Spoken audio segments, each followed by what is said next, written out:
It's episode 589 of the Locked On Texas Rangers podcast. On today's show, I have Stacey Gotsulias of Locked On Yankees here to talk about the streaking Yankees, the team that stole my large adult son, Joey Gallo, what they have been doing so well, and their horrible start to the season. All that and more on this episode of Locked On Rangers. Let's get into it.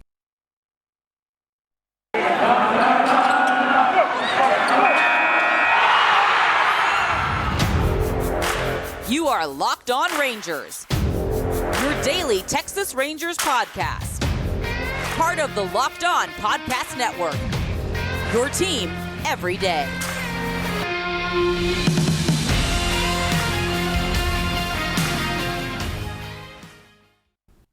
You are Locked On to the Texas Rangers and Locked On to the New York Yankees. I'm your Locked On Rangers host, Bryce Patrick, a crippling addict of Texas Rangers baseball since 2010. That is Stace Gotsulias, host of Locked On Yankees. If you're not already, go ahead and follow us on Twitter at Bryce Patrick, at Stace Gots, at Locked On Rangers, and at Locked On Yankees? Locked On _ Yankees? Nope, Locked On Yankees, all one word. We made it easy. Heck yeah. Makes it much easier. And thank y'all so much for making us your first listen every single day. And please go ahead and subscribe on YouTube, where I am hoping to break 1,000 before the All-Star break. We'll see. We are crawling closer towards 800. But we're here to talk about two teams that are... Well, we were recording this on Wednesday before our Wednesday games. So this is just when it worked. We could have recorded much later, but I will be watching more Star Wars because it is Star Wars May the 4th Day. Happy Star Wars Day to those of you who observe. Stace, do you observe? Star Wars was the first movie I saw, summer of 77, when it was Star Wars, not A New Hope. So, I don't watch every single Star Wars thing, but I make it a point to at least see the movies once in the theater. And actually, the last four movies are the only movies I've seen in a theater since 2006. So. Oh my gosh. Wow. Yeah. Well, I don't like people, so I don't like going to the movies. But Star Wars, I feel like you have to see it on the big screen, so. It is something special to see it on the big screen. I think it was also my first movie in theaters. Not the first one. Prequel, right? One of the prequels? Prequels. I'm pretty sure that was my first one in the theater. But we're here to talk about. So it's a great day because both of our teams are actually doing well after a rough first week to the season. It was real rough for both of us. I don't know about the first actual week, but there was some rough parts for the Yankees. So as we're recording this, the Rangers have a 4-game winning streak. The Yankees have an 11-game winning streak. So it could be a 5-game winning streak versus an 11-game winning streak. There are no ties, so one of those streaks will be broken, maybe tonight as we're recording this, or maybe on Friday. But what has been going so well for the Yankees right now? When the offense isn't hitting, the pitching is keeping the opponent from not scoring. The defense is preventing the opposition from scoring, and it gives the offense enough time to score in the later innings, which is what happened last night. I said before Tuesday night's game that the key to beating Alek Manoah, because he's so good, is to get past him and get into the Blue Jays bullpen, which is what the Yankees did. So during games where they're not scoring 12 runs, 10 runs, 6 runs, and they're only scoring 3, the pitching has really been the key for the Yankees all season. And from the starters to the bullpen, it's just amazing what these guys are doing. And, guys that you don't expect, or people don't talk them up that much, like Clay Holmes. When he came over to the Yankees, people were like, who is this dude? Michael King has come out of nowhere to be dominant and just incredible. And then you have the usual suspects. Aroldis Chapman, for all the crap that I give him, he had that one bad outing, but he didn't have any dings to his ERA because I can't remember who came in after him. They ended the game before anyone scored, so his ERA is 0 right now. Oh my gosh, that's freaking nuts. Yeah, it's really the pitching. The pitching really helped them when the offense was sputtering. But I will say, Abby and I had a show where we talked about how bad the offense was, and they haven't lost since. So it's all you. It's all me. So there are 4. Wait, hold on. Let's see. We've got a bunch of Yankees pitchers, relievers, with a sub-1 ERA. You got Aroldis Chapman with a 0 ERA. Clay Holmes, you talked about, a 0.75 ERA. Michael King, 0.61. And then, Clark Schmidt sucks, 1.08. Yeah, Just right. missed the cutoff. Right. Yeah, My Michael goodness. King's ERA was 0.69 Nice. Yes, a couple days ago. And I believe his career ERA was 4.20 at the same time. So people were going nuts about that. So, yeah. Both the funny numbers, but yes. We've gone 5 minutes into this podcast, which is 5 minutes too long for me to not bring up my large adult adopted son. The state took him away. My Rangers were not taking good enough care of him. They wanted to send him to a nice farm upstate, and that farm upstate was the New York Yankees. And I noticed he did not have a very good start to the season. He started to turn around, and someone did something to my son's groin. What did they do to his groin? Is he okay? Does he need help? He's been out, I think. If he's not in the lineup tonight, it'll be his third game that he's missed. And it was just when he was starting to get things going. And I said after he hit his first home run that number 2 would come a lot quicker than number 1, because it took till when April 26th, I believe, is when he hit the home run. And then he hit it the next night, number 2. And, I would take a 1 for 4 with a home run 3 nights a week from Joey Gallo all season. That'd be great.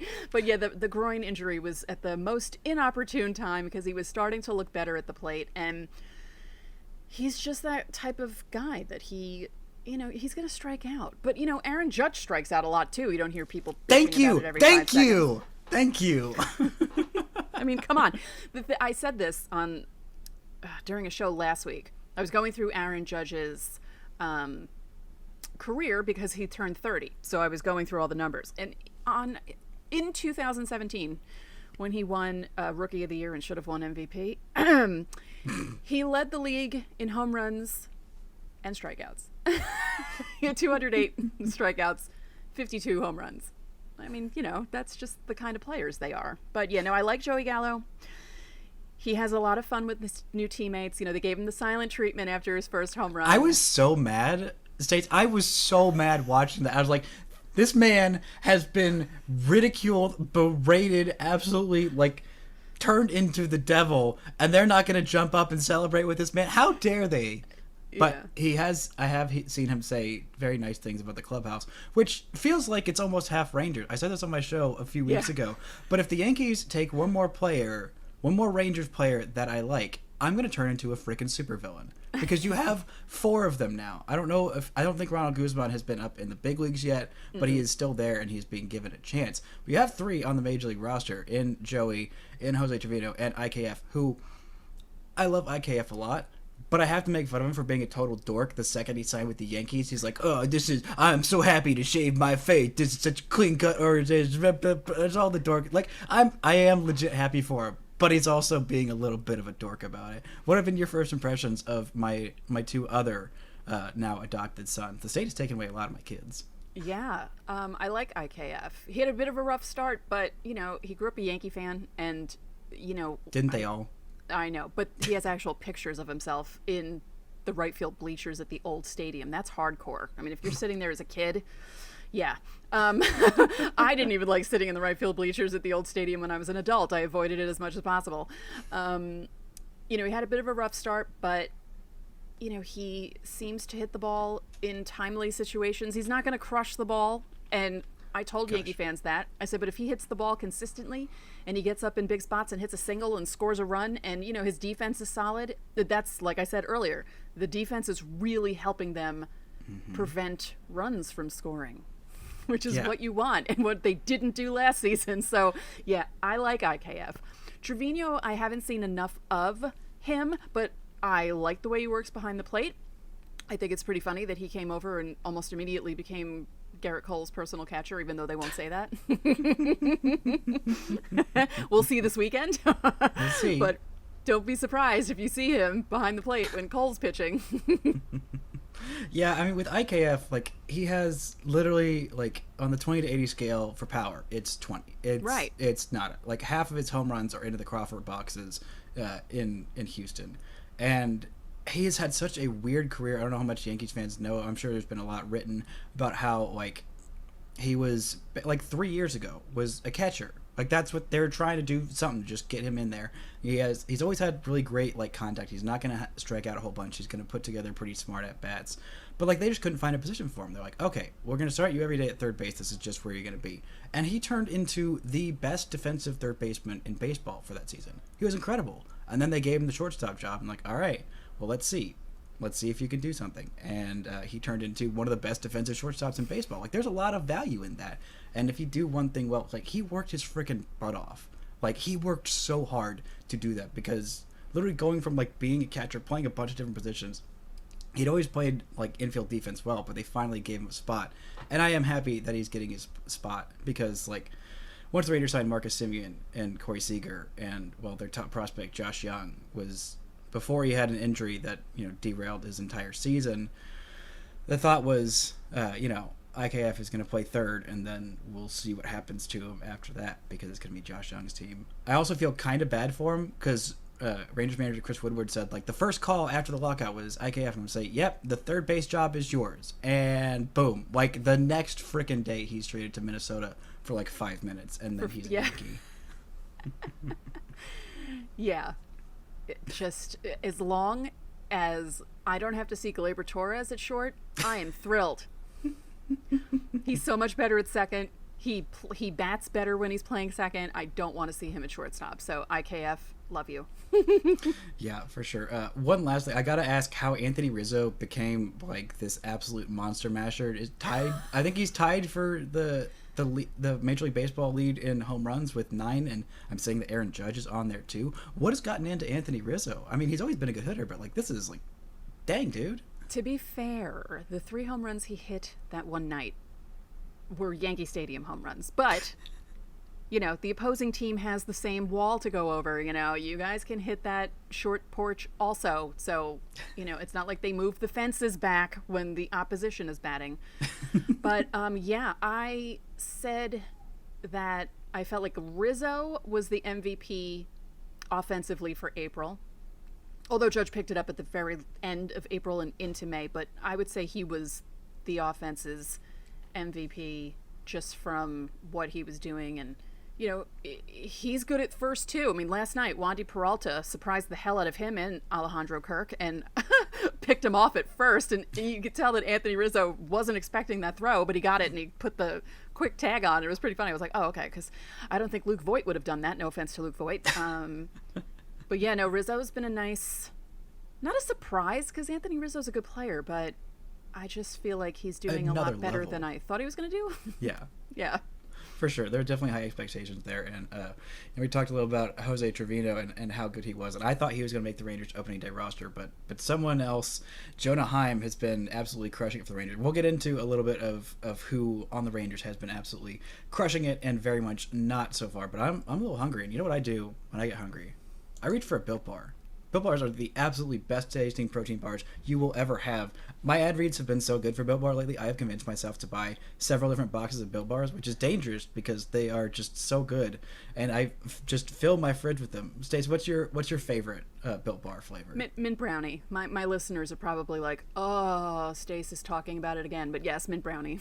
I actually ordered myself some of those, so I'm going with those. I've got some cookies and cream and some salted caramel in the fridge. There's literally not a bad flavor. They're all incredible. They're all so good for you and so healthy. If you want to go try them out and see what we have been raving about, go to built.com. Use promo code LOCKED15 for 15% off your order. Use promo code LOCKED15 for 15% off at built.com. And Yankees fans, they like to say a lot about 27 rings, but if you want to get yourself 27 rings or someone special 27 rings, or just one ring, you only have to get one ring. There's one place to go. It's BlueNile.com. It is the best place for everyday jewelry. If you're like me and you don't know much about jewelry, that's me. I don't know much about jewelry. You can get something for your mom. Mother's Day is coming up. You can get something special for her. Some everyday fine jewelry. If you don't know what you're doing, BlueNile.com. They've got all kinds of different reps that are available 24/7 through phone, or if you don't like talking on the phone because you're a millennial, you like just doing a little chat, they've got that option for you as well. So you can go check it out. They've got all kinds of great stuff. So go to the website this Mother's Day. Give mom something she'll treasure forever with fine jewelry from BlueNile.com. And Locked On listeners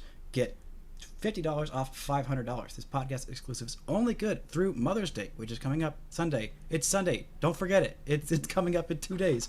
So take advantage of this offer. Use code LOCKEDON. Plus, every order is insured, ships free, and arrives in discreet packaging that won't give away what's inside. You can shop stress-free and find your forever piece. Go to BlueNile.com today. Thank y'all so much for making Locked On Rangers and Locked On Yankees your first listen every single day. Now, for your next listen, check out the Locked On Now podcast. It's got recaps of MLB games with analysis from our local experts, including us. That's us. Taking fans through the season like no other network. It's free and available wherever you get your podcasts. I would like to correct you on one thing. It's 26 rings and a pocket watch. What's the pocket watch? That was the first year. They gave the players a pocket watch. Well, that's amazing. I guess rings weren't a thing in 1923. I guess not. Yeah. So, Rang's culture originated in what, 1927? Yeah, I don't know why or how that happened, but apparently yes. Well, that's good to know. The Rangers don't have any of them, unless you also subscribe to my fictitious world where the Rangers won the 2011 World Series. It's a much nicer world to live in. It's one less ring for those stupid Cardinals. Oh yeah. Seriously, what are your thoughts? What do you want to know about this Rangers team? They're definitely a weird team from an outsider's perspective, but what's got you curious about this team that is going to snap and give the Yankees a losing streak? What's the biggest surprise for you when you look at how the team's doing right now, as opposed to what you thought they'd be doing when the season started? So there's a couple of things. The main surprise is not a good one. It's Marcus Semien. He does not have a home run yet. Like, I don't know how. Well, I do know how. It's because those stupid baseballs have been de-juiced and filled with, mud and clay and whatever. He's had 3 or 4 that probably should have gone out. Maybe 2 or 3 if I'm being generous. But he has not hit the ball particularly well. He's looked a little shaken defensively. I think there might be something to the fact that, he has been a prove it guy. He's played for the freaking A's. He's played for no money. He took a 1-year prove-it deal last year and had the best season any second baseman's ever had. And, now he's got a 7-year contract that he's got to live up to go be a contender to help turn around this team that lost 100 games the first time since the 70s. So that's not been great. Corey Seager's been up and down. I know everybody on this lineup has been up and down, but the best good surprise has been Jonah freaking Heim, who has been incredible. He is tied for third with his team in home runs with 3. He's hitting .364, on base of .475, and slugging .697 in 11 games. They basically put Mitch Garver as DH when he's not catching, which is great because his bat's way too valuable to this lineup to not be in there every day. But the starting pitching, I knew it was going to be bad, but it looks like Taylor Hearn might have lost his spot in the rotation after what was his best outing of the season, which is very upsetting. Glenn Otto is going to be in there, part of the Joey Gallo trade. The other 2 parts have not been doing as well, so I can't just flex on the Yankees fans and drag them. But I do think they're going to be really good. Josh Smith was so incredible in spring training that he nearly made the Rangers roster out of camp, even though he'd never been above AA. He'd only just barely been to AA.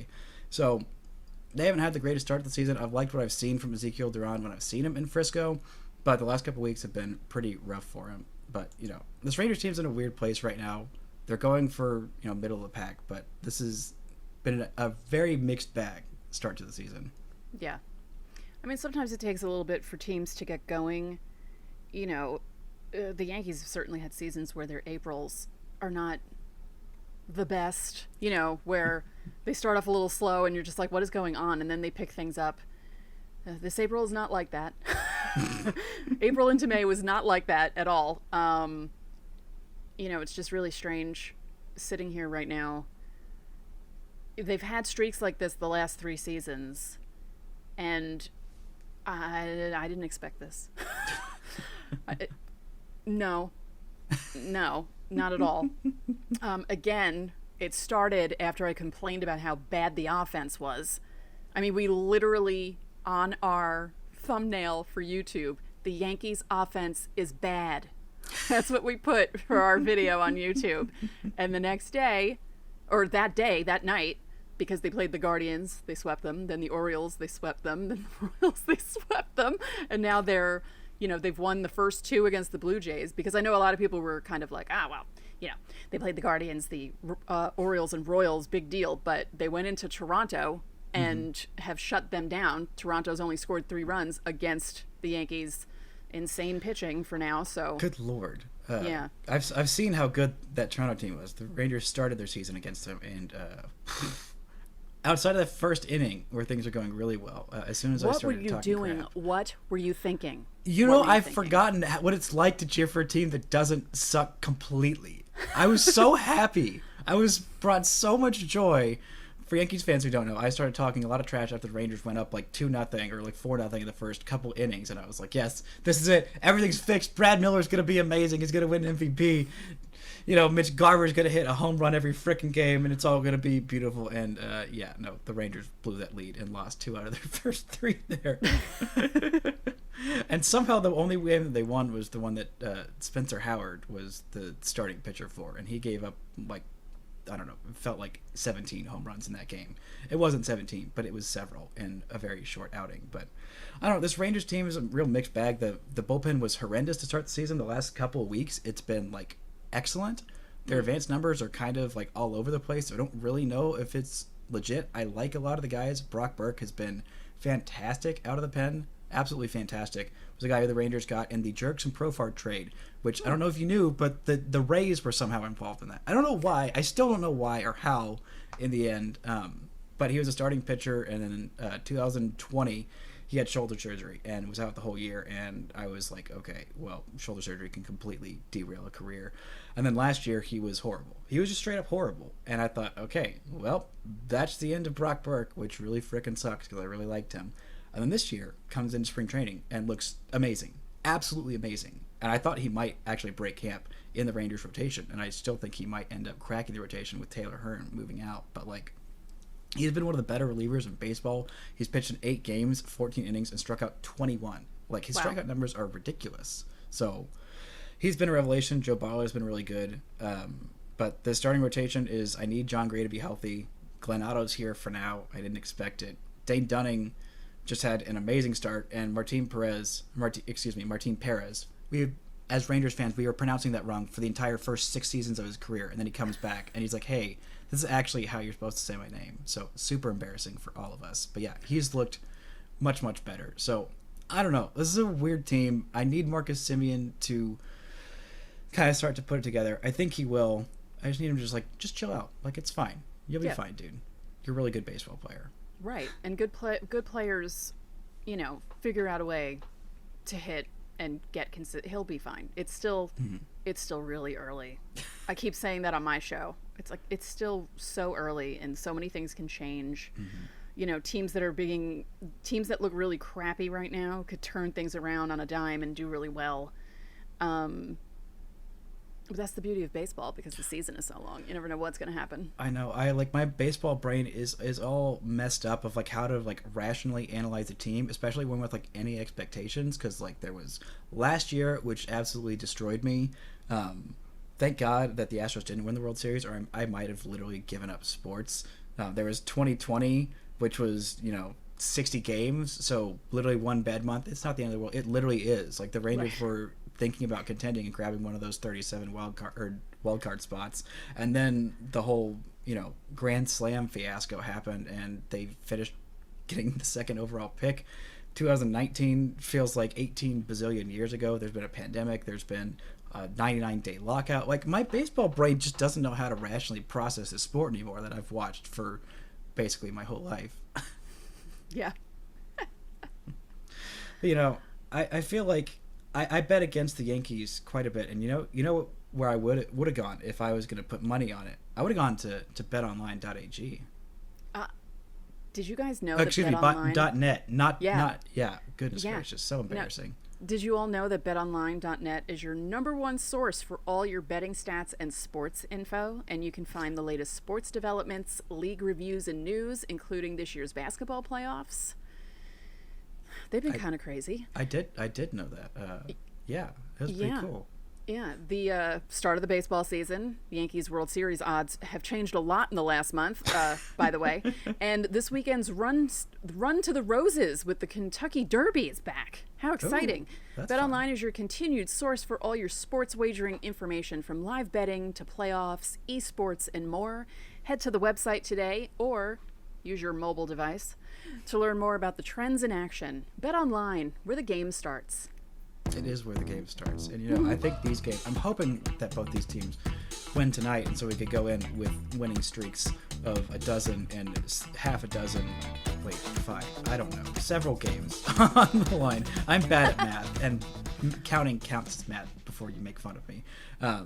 But I'm curious, how has this start to the season affected your thoughts, your expectations on the Yankees? I'm sure you had like playoff or bust, because that's kind of where this team is right now. Is like their window is open right now, and they've got some older players on some big contracts, and it's like, this is it. I thought their window would be open a little bit longer with like Gleyber Torres and some of the other young guys that like hadn't pounded out quite as well, but like it seems like this is it. Next, like this year, next year, maybe the year after that. But like, yeah, has it affected how you think they're going to do? Well, the start has been surprising. Like I said, they're 18-6 right now in their first 24, which I didn't expect that. Usually they kind of start off slow in April. Not awful, but just slow, and, it takes a while for them to get going. And, last year they had a lot of trouble with bad teams, which is what kept them from winning the division, what kept them from getting home field advantage in the wild card game, what made it so they were, it took till the last effing minute of the season for them to even make the wild card and eliminate, Toronto and the Mariners from it. I mean, there could have been like a 3-way tie.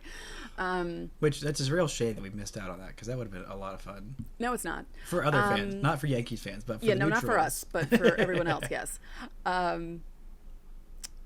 But this year, like I said, Guardians, Orioles, Royals. Those are 3 teams the Yankees should beat, and they did beat rather handily. And that's what they need to do. You need to beat the bad teams, and you need to beat the good teams, and they're doing that against Toronto right now. So, yeah, if they stay healthy, I don't want to jinx anything right now, but I'm just really shocked. I'm shocked that they're starting off this well. It's great. I love it right now. But as I keep saying, it's really early. Even though this start matches other teams that have made and won the World Series. There are other teams that have started at 18-6, like the 98 Yankees. Let's see, 98, 32, I think 1932. It's like, it's so strange. And actually, the team that started the best in their first 24 games, the 2003 team, went 20-4. And that was the year they played their first game in Toronto, March 31st, and that Ken Huckabee dum-dum separated Derek Jeter's shoulder. And Derek Jeter missed like the first 6 weeks of the 2003 season, and when he got hurt, we were all like, oh God. And then they went nuts in April and May. And yeah, so again, baseball, it's just, you can't really predict it. I know John Sterling likes to say, you can't predict baseball, Susan, but it really is true. You never know how things are going to go. I mean, the Yankees could end this winning streak tonight and then go on a losing streak like they did last year, but I'm hoping that they don't do the roller coaster. I can't do the roller coaster anymore, guys. You have to stop. I can't. I'm too old for it. I can't do it anymore. I want more consistency. I think the thing that's most surprising to me is looking at the starting rotation and how well they've done. That was the main reason why I picked Boston, because I kind of trusted their, number one, obviously, I think Garrett Cole is better than Chris Sale. I don't know if both of them are at their peak. They're both incredibly disgusting, nasty, amazing. But 2 through 4, for some reason, I trusted Boston's starting pitching a little bit more. But it seems like Jameson Taillon has been fantastic. Jordan Montgomery has been really good. Nestor Cortez has a sub 1.5 ERA and an amazing mustache. I'm not sure, but I think the mustache might be why he's doing so well. Oh, I said that. I threatened his life on one of my shows and said that he should not ever shave that mustache. Ever. It's giving him some sort of pitching powers. I don't understand. Because he doesn't throw the ball particularly hard. He has a strange wind-up. He likes doing crazy things on the mound, and he makes guys look foolish. And he's just been amazing. And, yeah, you mentioned Jordan Montgomery. Poor kid can never get run support. The Yankees spotted him 2 runs the other night, and then he gave up 2 runs immediately. But then there are other times, there was a spell, like people like to say, a month and a half last season where the Yankees did not give him run support, and this guy pitched his butt off, and they just were not scoring for him. We like to call him Jacob Montgomery, like Jacob deGrom, because it's the same kind of thing. Like, the Yankees just don't like scoring for him. And I'm sure some of those nights where the Yankees are scoring like 12 runs, 10 runs, Jordan Montgomery's sitting in the dugout going, "Save it. Guys, hello? Why can't you do this for me? What is up?" Luis Severino had a bit of a rough outing his last start.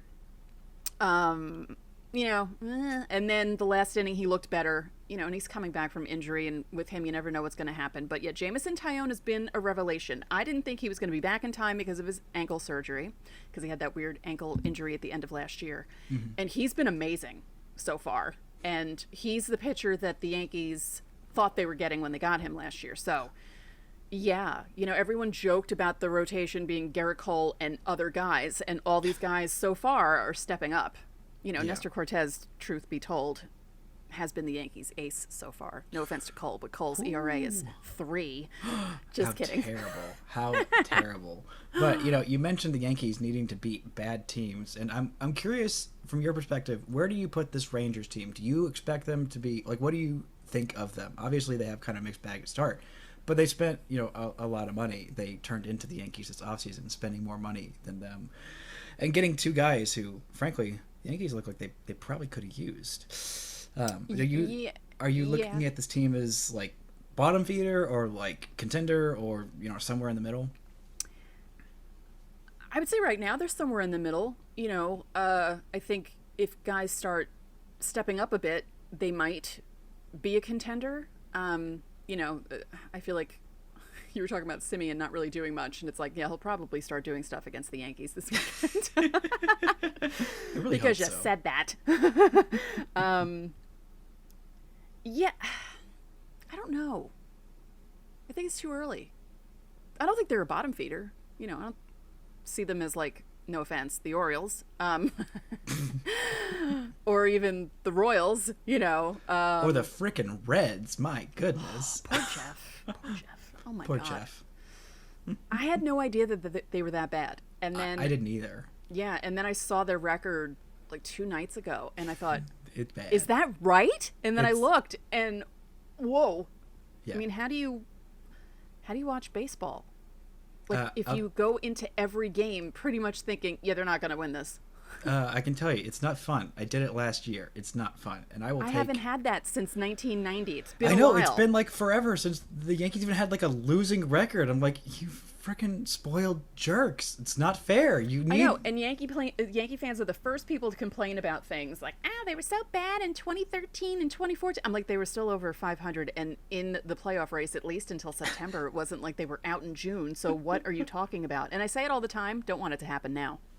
And it won't. The Yankees won't ever have a true rebuild, but I wish that some of these kids, and I'm saying that because I'm old, would experience a season like 1990, because I experienced it, and it was terrible. And I feel like some of these brats need to feel something like that, but not yet. Maybe 2026 or 2027, somewhere around there. Somewhere around there when Joey Gallo is back on the Rangers and winning World Series is for them, hoping and praying that the poor Yankees are too poor to afford to pay both of their corner outfielders who are going to be on the free agency block this offseason. So we'll see if I can bring my large son home and people can stop yelling at me for shoehorning him into nearly every episode, even though he's not even on the team anymore. And I can have an excuse to shoehorn him in to every episode. Be like, look, he's here. He's doing things. He's back. He missed us. Me specifically, of course. Yeah. Well, Stace, this has been a lot of fun. You wanna do predictions so we can both look dumb and predicting absolutely the wrong thing? I'll go first in making my prediction. I predict the Rangers will snap the streak. They'll win the first one, and the Yankees will bludgeon them in the next 2. I could see the Yankees winning 2 out of 3.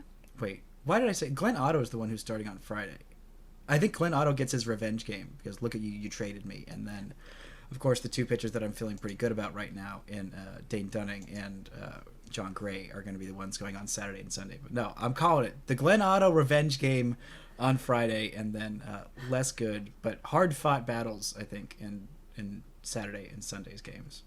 Yeah, I could say 2 out of 3 for the Yankees. I would never predict a sweep against anyone because sweeping is really hard. People don't realize that. Even against the bad teams, like, it's really hard. Yeah. Well, this will be a lot of fun. Hopefully we'll have some winning streaks on the line. Glenn Otto to snap him, and the Yankees probably start off another one. And Joey Gallo's going to heal up nice and well to hit home runs against me and make me happy and sad at the same time. States, it's been an absolute pleasure. Very much looking forward to this weekend. And go Yankees after the series. Yeah, it'll be fun. Now, remember, if the Rangers do have a big lead at any point, don't gloat until the game is over. I learned my lesson. I learned it the hard way. I'm not going to gloat until the season's over. Like that. I'm just holding off on any gloating whatsoever except for specific at-bats. That's it. Yeah. That's all I got. If Marcus Semien hits his first home run, I don't care if they're down 30 and that makes it 30-1. Like, I will gloat quite a bit because that guy deserves it. And hopefully, I mean, you said it, so maybe you will gift him his first home run of the season. Thanks, y'all, so much for listening and making us your first listen every single day. Now, go make Locked On MLB Paul Francis Sullivan. Please call him Sully. He takes you through the major leagues, both past and present, gives you his unique perspective on baseball. It's free and available wherever you get your podcast. On Monday's show, I guess we'll both probably be talking about this series and a wild and fun one. Gonna be a lot of fun. Stacey, thank you so much for joining me. That's gonna do it for this edition of Locked On Rangers. And until next time, don't forget to enjoy baseball.